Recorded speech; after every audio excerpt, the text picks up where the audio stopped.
Welcome back, guys. Today I'll be making a header tank. I've never done one before, but I'm gonna show you how it's done. Let's get started. That's a good one! So I found another problem I didn't know existed.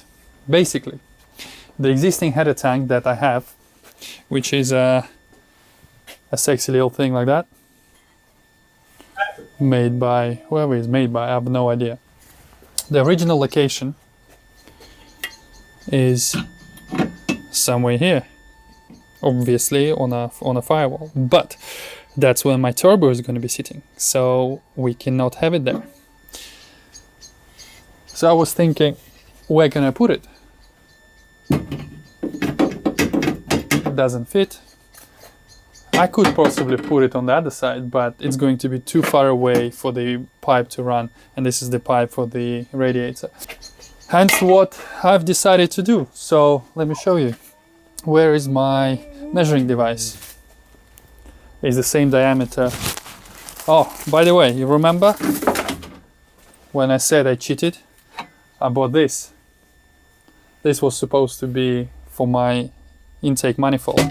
And obviously I have a really sexy jobby here. So it's 115 mil. This is the same diameter.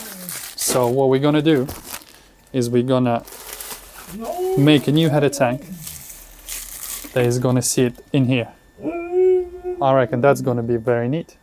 And then obviously I'll make a spout that is gonna come out here, and then we'll make a little entry point so it'll be together with washer fluid and the thing here. And then all the pipings, well, only two pipes really, will run from here. And I can actually make one AN4 fitting for the turbo. So we have 3 mil aluminum sheet. We're gonna cut 2 circles. Then we're taking this tube. I already measured it. The original header tank is 2 liters capacity. It's 130 mil diameter and 150 mil height. So this tube is 115, so we need 190 millimeters, which is not that big. I mean, in comparison, if we compare it to the original one,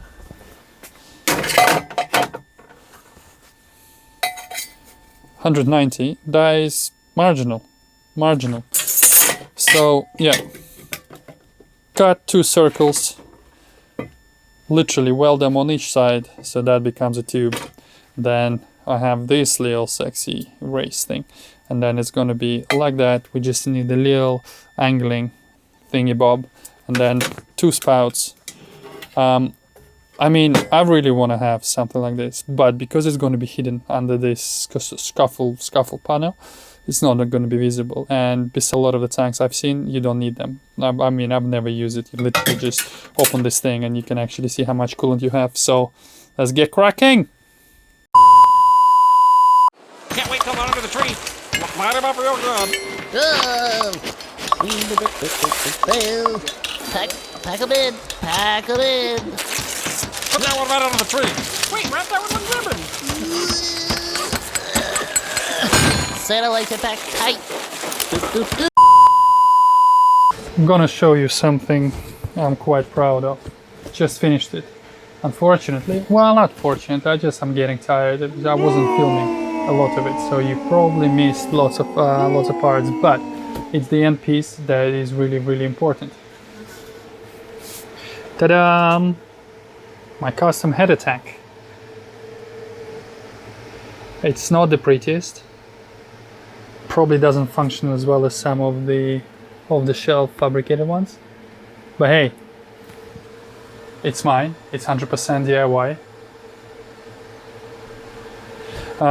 Yeah, the reason why I wasn't really filming is because I'm rushing to do everything. It's supposed to go for mapping on Thursday, so the car has to be finished by Wednesday. Today is the 22nd of March, Monday. And to you, when you probably see this video, because obviously it takes me time to upload them and edit and stuff, to you it's not going to be the news. To me it was the news that all track activity has been suspended for 30 days. So no Bedford, no Nürburgring.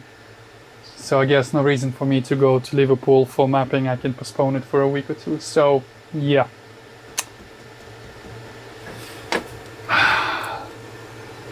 Let's fit it back in the car and do the plumbing. Literally all is left is finish the plumbing, few lines, and a few sensors.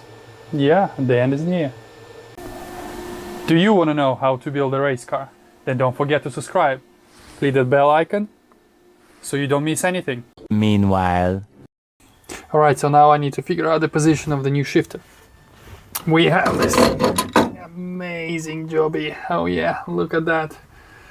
JB motoring. Looks good. Anyways, here's the old position. As you can see, there's a big hole here. That's where the original one comes from. I'm gonna reuse the mounting point that I made. I moved it 1.5 inches before. And then the shifter will go like this, but also what I want to do is I want to raise it. So we'll make it risers. So it's gonna sit like so. Should be good.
Yeah, scratch that. I'm not gonna use steel. All I have is 4mm and it's way too heavy. Race car in it. I'm gonna use aluminum. I have plenty of that. So 4mm aluminum, and then the risers will be bolted from underneath. Should be good?